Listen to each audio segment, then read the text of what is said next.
So welcome everybody to the Invest Hong Kong webinar on cybersecurity laws and data protection in China. I think, the timing is just great because earlier this week, China has introduced new initiatives on this topic.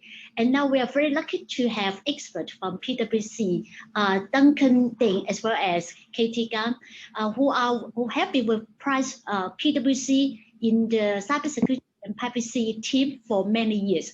So without further ado, I will hand over the time to Duncan. So Duncan, please.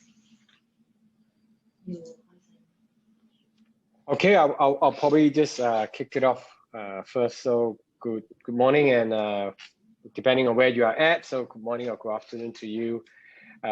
Thank you for your time and to join this very important topic. If you do have operations, which I believe that most of the enterprise today will be thinking how they want to target the very large growing middle class market in China. So if you are thinking about that, or you have a strategy that you want to enter into the mainland China market, or you do already have existing operations in China, this law will be applicable to you. And in the subsequent slide or in this webinar, you will realize is that there's no way that you can avoid from an applicability perspective from this law. So even though you are just a one-person company, as long as you have connectivity to the internet or to the cyberspace per the law definition, so you will subject to this law. So in the coming webinar, what we will do is that we will share with you what does the law apply entails, and some of the steps, practical steps that you can undertake to stay in compliance with this law. And some of this step is also what we have helped other clients. Obviously, this law was enacted quite a few years already, and a lot of big companies in China where they have major operations in China, so they already started their process. Some of them, in terms of a degree of compliance, is relatively high. Some of them are still in the process of doing so. So we hope that you find this webinar helpful, and we welcome any questions. If any questions, just please use the chat box if you wish, or of course, if you want to unmute your mic and ask a few questions, you're welcome to do so. Okay, without further delay, I'll pass it over to my colleague Duncan as well for him to take you through some of the key content that we've prepared. Hello, everyone. My name is Duncan. Hi. So I will have a very quick introduction of the China cybersecurity law. So this is the China cybersecurity law in the timeline. So basically, we started everything back in 2014. However, after the effective date of China cybersecurity law in 2017, and you will see there are a lot of new regulations coming up. So the major one would be something related to the measurements on the cybersecurity review, which is the recent one released on the 1st of June 2020, and also the personal information security specification, which was released back in 2018, and also there's a recent update in October 2020. And also, luckily, the first China Personal Information Protection Law is also under the first reading. So currently, it is in the one of the sessions of the NPC in China.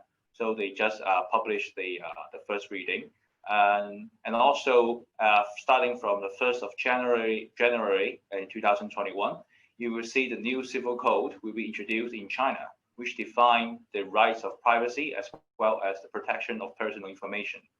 And also, it's also planned in 2021 that there will be a new data security law, which regulates the data activities happening in China. So you will see there are a lot more new regulations and laws coming up. And here we prepare a one-pager for you to understand this very complex legal required regimes. So basically, the regulator here is called CAC, Cyberspace Administration of China. And also in China, the regulations is adopting a decentralized approach, which means that different ministries in China have different authorities on their specific industries. For example, also you will see regulations coming from the Ministry of Public Security as well as the Ministry of Information and Information Technology.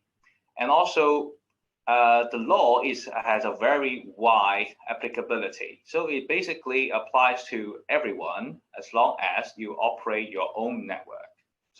So from that sense, if you have your company setting up a website, or you have your office in China and is also connected to the internet, and then it's very likely that you are also classified as a network operator. Of course, for some very big companies, for example, the airlines in China, those are the critical information infrastructure operator, or CIO. And also you will find in China, rather than the regulator, there are also standard authorities to define the cybersecurity as well as privacy protections standards. So one of the standard committee is called National Information Security Standardization Technical Committee, or sometimes we just call it TC260. So this is the a few regulator and some backgrounds about the China cybersecurity law. And also you will see 5 key topics that are very relevant to a lot of MNCs. So the first one is to identify whether you are a CIO. This is a very big question for a lot of MNCs. Some MNCs could be classified as a CIO. However, at the moment, we have seen most of the CIOs are the state-owned enterprises or some local government-owned businesses. So that would be the key organization in this CIO brackets.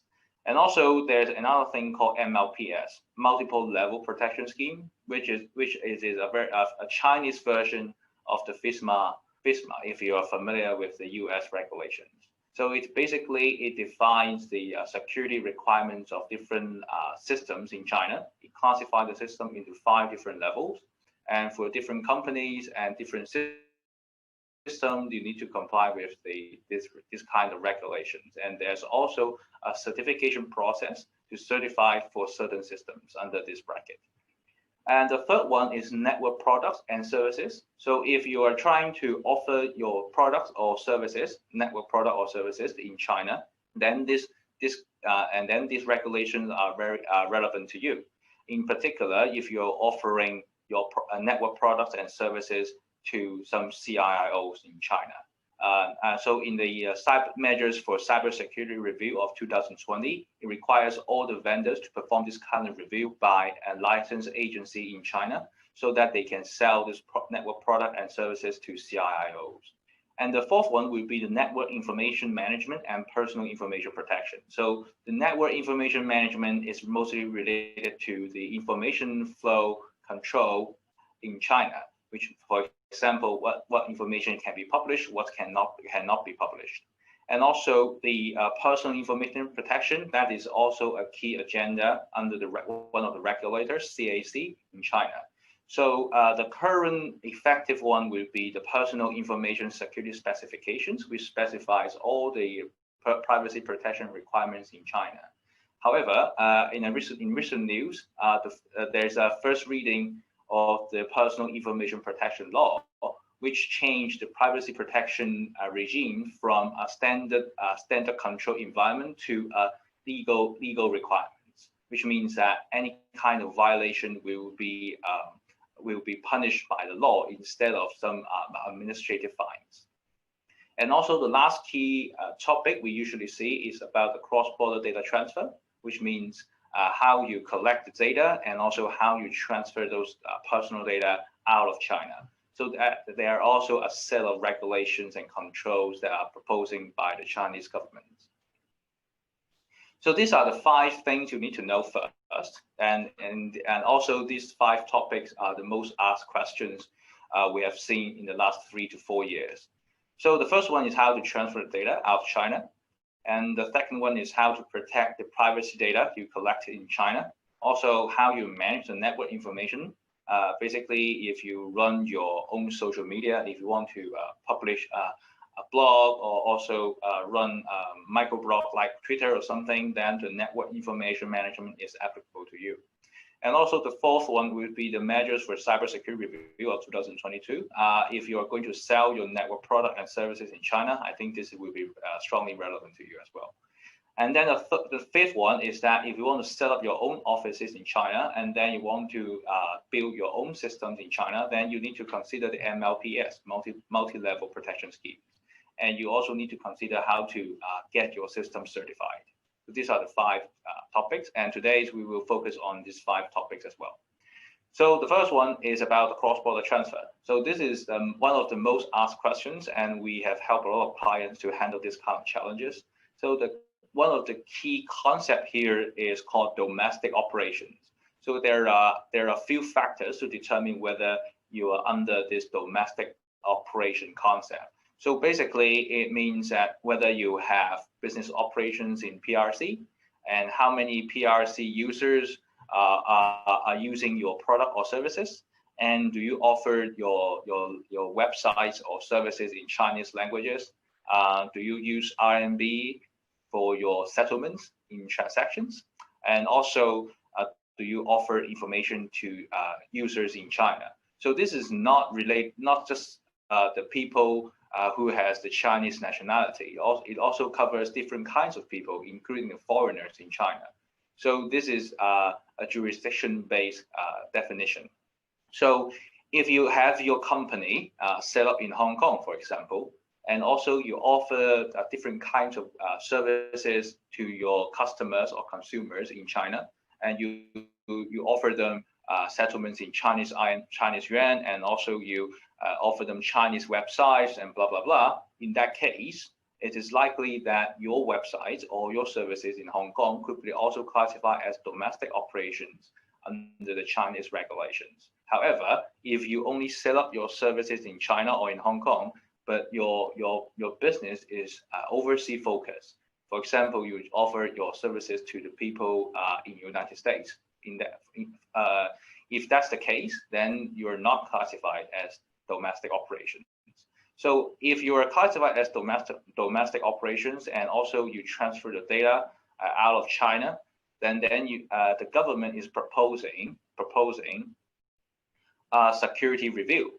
So this is the proposed security review agenda. So basically, a few factors you need to consider.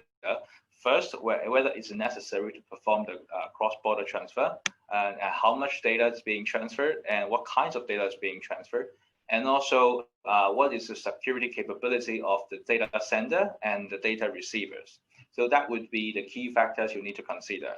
And also, one more thing, it's probably more relevant nowadays. It is about the overseas jurisdictions. So if you are transferring your data to some other jurisdiction that the Chinese government may consider as sensitive, which may make the risk a bit higher. So basically, the government is not forbidding the transfer of personal information, but the government is proposing some kind of risk management measures so that they can have a better control over the cross-border data flow of personal information. So basically, there are 4 different levels of risk: low, medium, high, and very high. So if you are under high or very high, the transfer will be rejected by the Chinese government. However, if your risk level is low or medium, then the risk is acceptable, and then usually the government will give you a grant to transfer data out. So this is not currently enforced. This is still under draft. However, this may affect your business decisions and also your system design in China as well. And then here is the personal information security specification. This is the current effective one in China. So under this PISS, there are 7 different principles. And also on the right-hand side, you see some keywords that we usually evaluate if you are trying to establish your own practices in China. So basically, the PISS will be the effective standard for foreign organizations as well as the domestic organizations to follow. And of course, these are not law at the moment. However, the authority can use this standard to interpret whether your privacy practice is following the China cybersecurity law. So that's why the PISS plays a very important role in the current privacy protection regimes in China. And also, this is a new one. This is pretty new. Everything happened on 13th of October 2020, so a few days ago. So we extracted 8 key points from the draft PIPL in 2022. So these are some key things that you need to consider, and probably it will happen in the future. The first one is China officially banned the bundle consent approach. For example, you ask for the privacy consent for everything, and as well, no matter it is optional or mandatory. So that will be banned in the new PIPL. And the second one is about independent consent. So it's related to the bundle consent management. So nowadays, for the collection of sensitive personal information, as well as the activity of cross-border transfer of personal information, you need to obtain independent consent. So if you're going to set up your own business in Hong Kong and then provide services to the consumers or customers in China, when you're obtaining the consent, you need to give them at least 3. So the first one, it is for collection of sensitive personal information, if that's happening.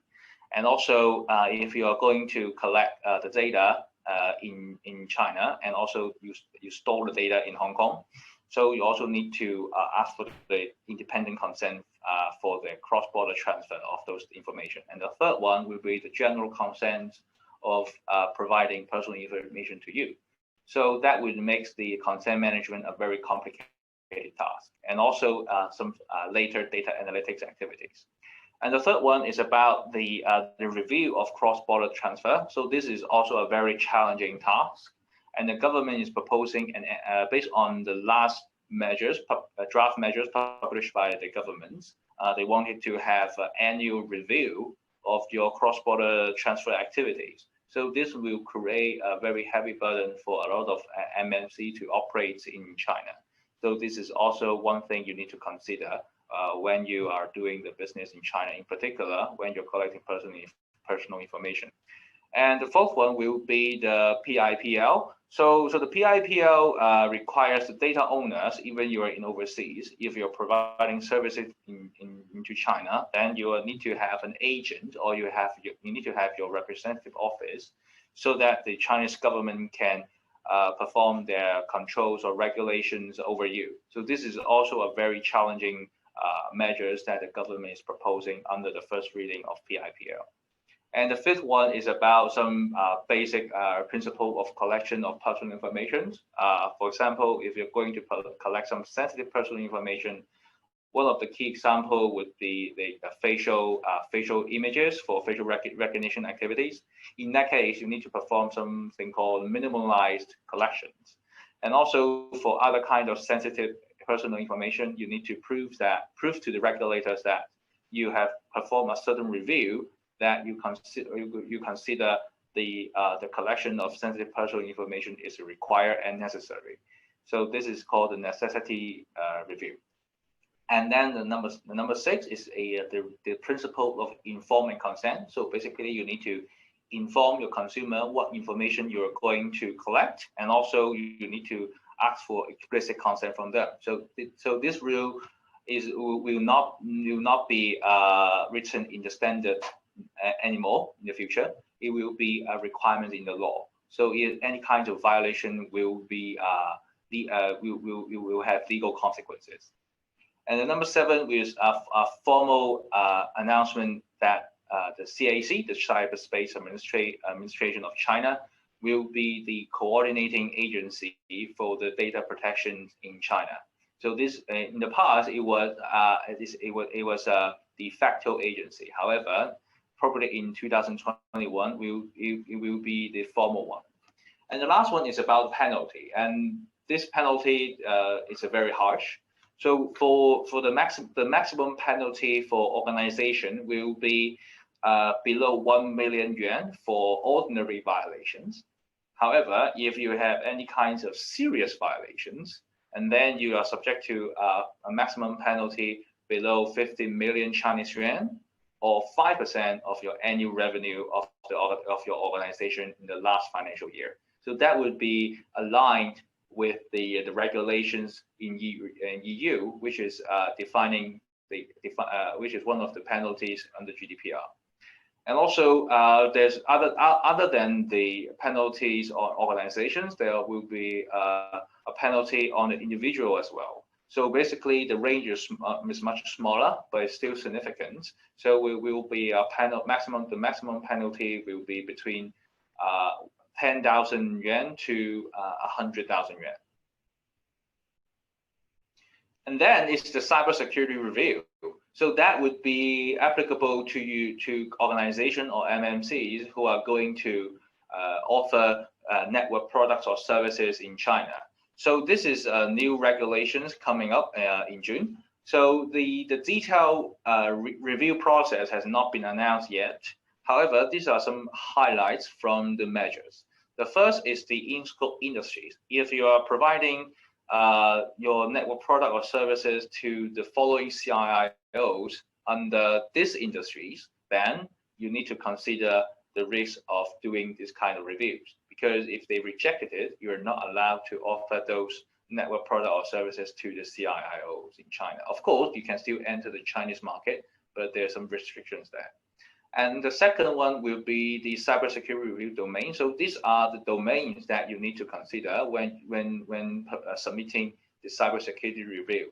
So in the review, you will see that it's not just simply the cybersecurity or the security of your products or services, and also it highlights some history of compliance with PRC laws and administrative regulations. So your past activity will affect the result of the cybersecurity review. So this is also a very challenging one under the cybersecurity review in China. The third one will be the review period and approach. So you need to notify the agency 10 days before the review. So the review will be initiated by the clients or customers who are using your network product and services. So you need to remind them to submit the applications in advance, at least 10 working days. And also after the review period, there will be, it requires at least 45 days to complete. And also the review can be extended. And also the fourth one will be the intellectual property protection. This is also written in the measures. So the measures requires the agency, which is the CCRC, to protect the intellectual properties of your systems. So this is very similar to the regulations in Russia. So if you are familiar with the requirements in Russia, the Chinese approach is very similar to their practices in Russia. So, and then it's the network information management. This is how you manage the information published on the internet. So these are some common violations that a lot of MNC may not be aware of. And also, so this is applicable mostly to the people or the organization who are running their blogs or their social media accounts, as well as social media platforms. So a few highlights. So for example, there are different things and different license activities that require the government consent so that you can run, for example, running news and broadcasting. Of course, and some illegal activities also banned on the Chinese internet.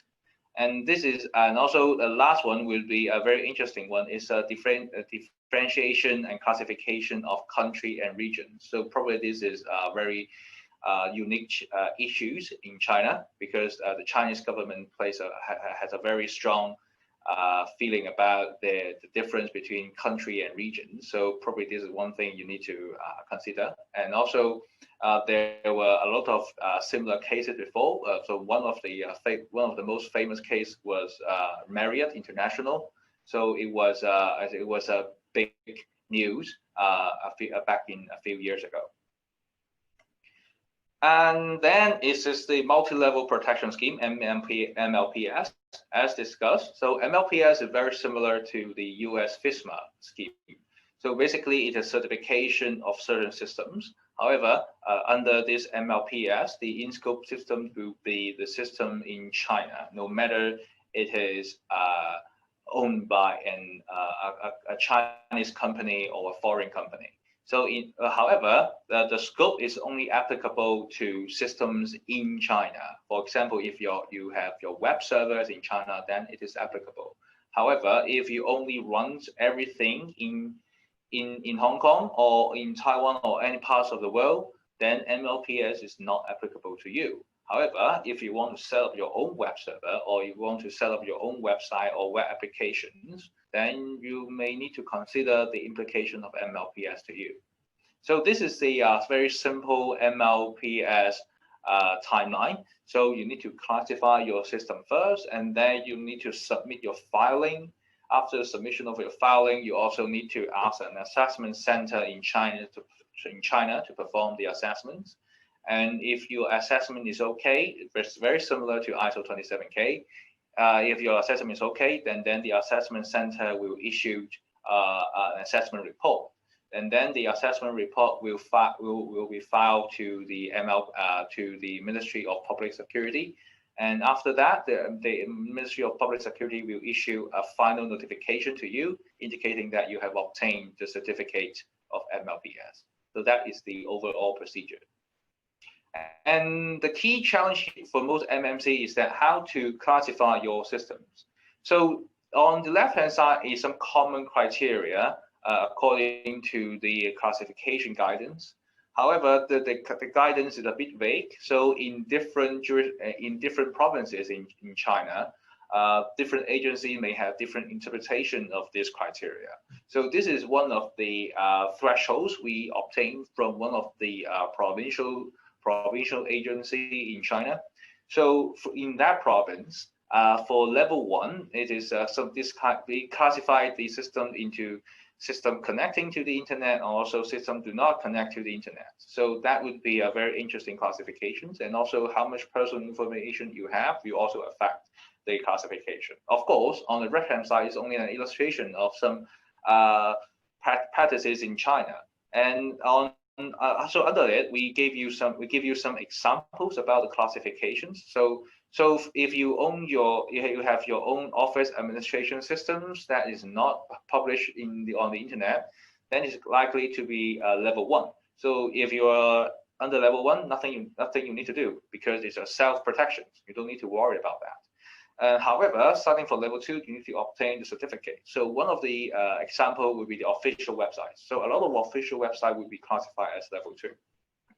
And then a typical classification on level 3 is some system connected to the internet, which has some transaction functions. So if you, for example, if you are doing your web services and then offering some transactions in China, one of the most common example would be e-commerce activities. And then those systems are usually classified as level 3. And the fourth one will be some cloud services for financial institutions, as well as some services provided to the power grid. So that would be very sensitive systems, and then for those systems will be usually classified as level 4. Okay, that's it. So we want to reserve some time for Q&A, and I'm sure that our audience here will have a lot of questions. So thank you, Duncan. Now we opened it to the floor. So any questions, you just type in your questions, and then we will invite Duncan to address your queries.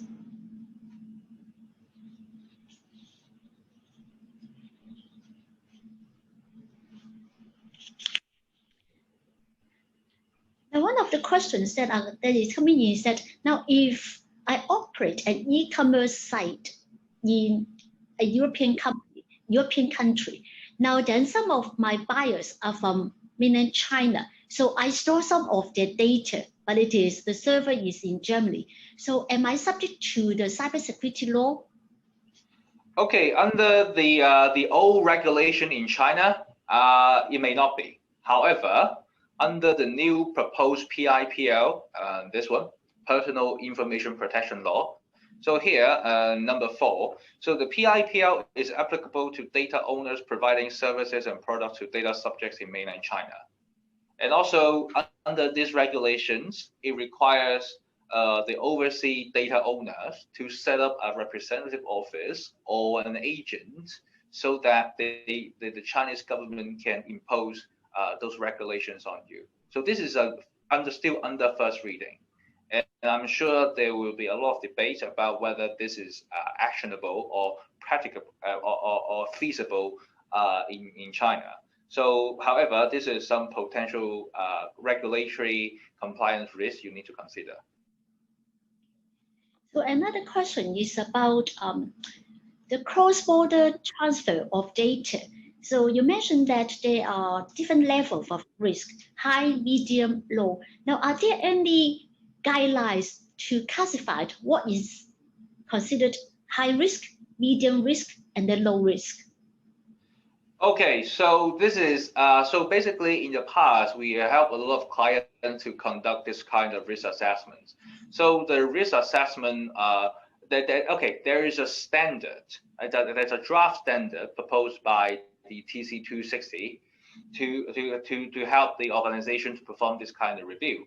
So we help a lot of companies to conduct this kind of review, and to be honest, there's no red light that you can say that if you hit this red light, then it is a high risk. There's no such thing. However, it's a calculation. So the key problem here is how much data you transfer out of China. Okay, so assuming your security protection level is medium, which is quite applicable to a lot of organizations we have seen. So assuming the security level is medium, and if you transfer over 500,000 of personal information, 500,000 data subjects basically, to overseas jurisdictions, then it is likely that you will be under high risk. However, if you reduce the transfer amount, and it's likely to be medium as well. So the Chinese government does not forbid you to transfer the data out of China. However, under the new PIPL as well, they wanted to have a security review before the transfer. So that's why we usually call in the privacy control regime in China will be a control-based. So this is a typical example of control. However, in European Union under GDPR, it is a right-based. It's basically how much right you grant to your data subjects and how to protect their rights under GDPR. So that's why we usually call GDPR is a typical example of right-based privacy regulation. Now the next question is, now if I do not set up any entity in mainland China, but I do the business via a local Chinese partner, now then should I assume that I should be safe? I have no accountability. Is it because, well, basically I outsource the operation to my Chinese partner, so I should be safe? Is it? Okay, if you have a Chinese partner, and I would say the enforcement subject will be your Chinese partner because they are in the PRC jurisdictions. Of course, as a business partner, if anything bad happening to your business partner, it also affect your business as well. So from the compliance perspective, your business partner need to take most of the responsibilities. However, if there's any bad happening to your business partner, and then it may also affect your business in China as well. So the next question is, now we haven't started any operation in mainland China, but then we are planning to do that. Now, should I just go ahead to set up a server in China before I provide the services, or sort of the other way around? So how should I proceed if I plan to do business in China? So I think it's a risk balancing questions. So if you have your own business in, for example, if I don't know where you're from European Union, for example, you have your own business in Germany, and then you set up a server in Germany as well. So basically, in that case, under the new PIPL, you are also applicable. Okay, you also need to consider the personal information protections. However, this also requires you to conduct this kind of cross-border security risk assessment. Okay, this is still under draft, of course. Another thing is that if you want to set up your own server in China, it's also okay. Of course, it may not. Of course, the cross-border transfer regulation may not affect you because everything is still in China. However, the MLPS does. So it's basically either you choose to follow the regulation of cross-border transfer or comply with MLPS. So this is a risk balancing game.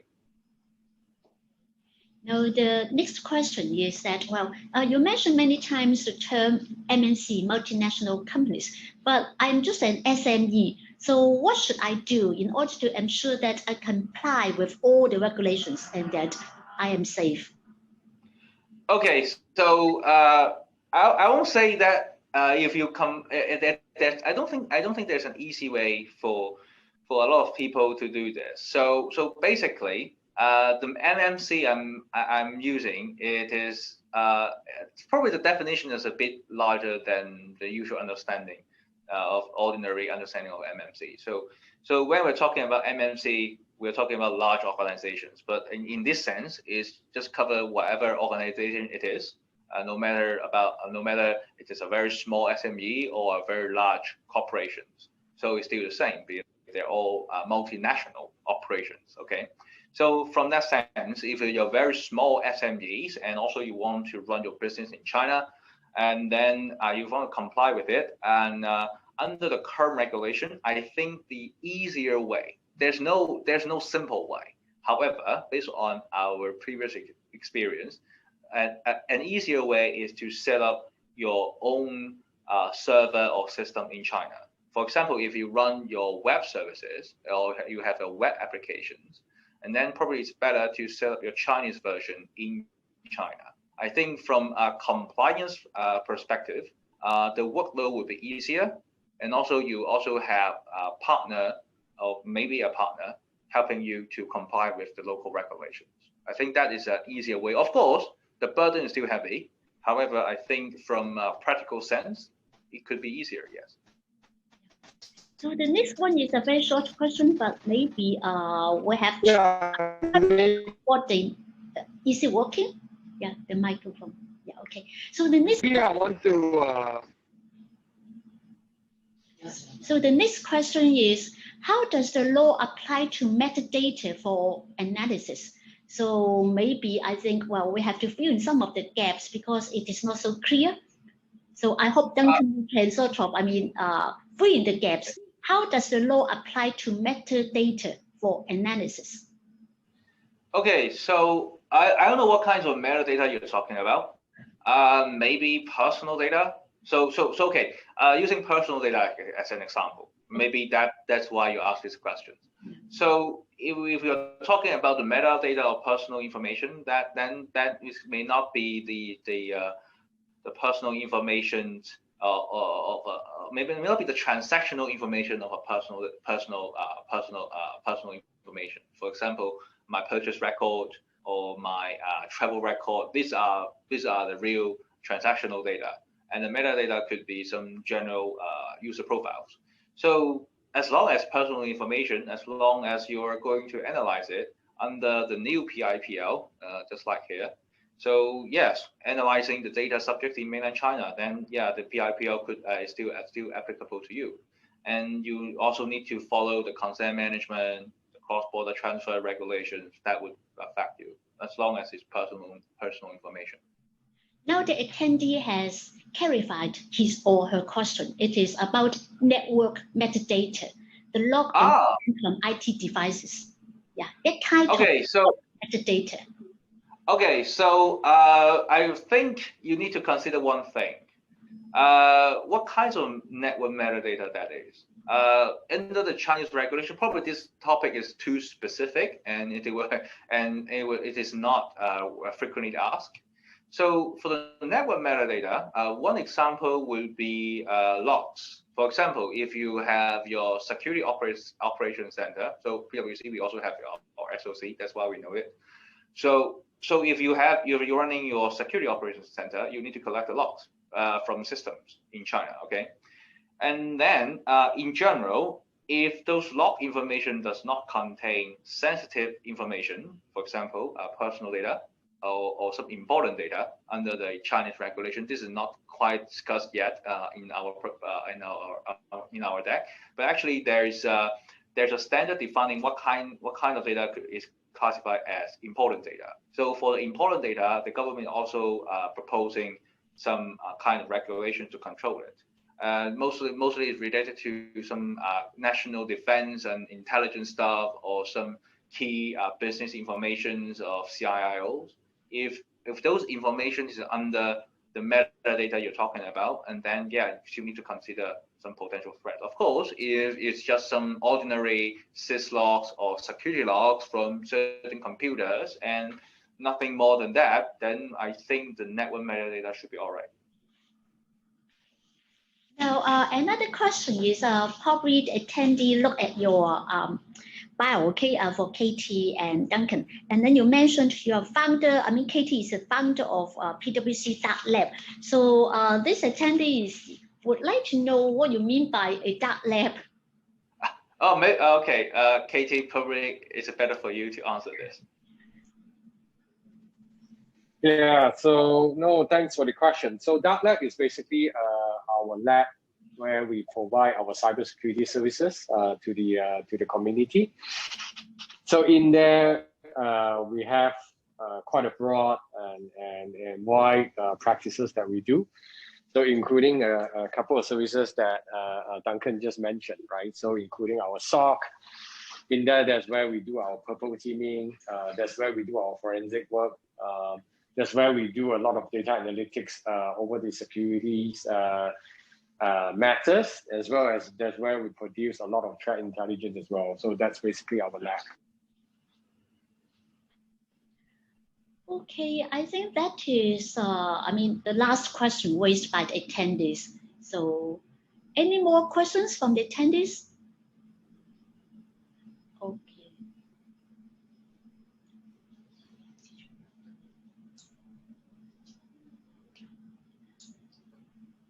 Okay, I think that's it. Okay, so thank you so much for Duncan and Katie who share with us their expertise on a very complicated topic. So we probably need to have session 2, 3, 4, 5 if we really want to get to